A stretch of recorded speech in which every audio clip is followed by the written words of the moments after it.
তো আজকে আমি আবারও চলে আসলাম কিছু কথা বলতে।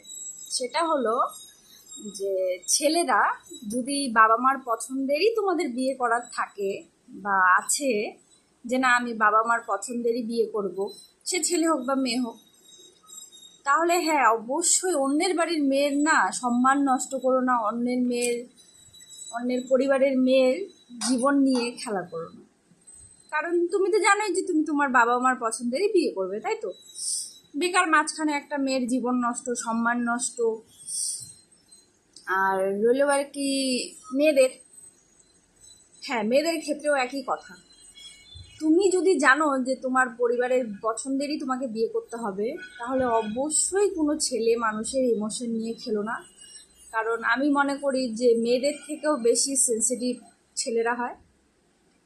একটা ছেলের বা একটা মেয়ের লাইফ নষ্ট করা উচিত না আসলে।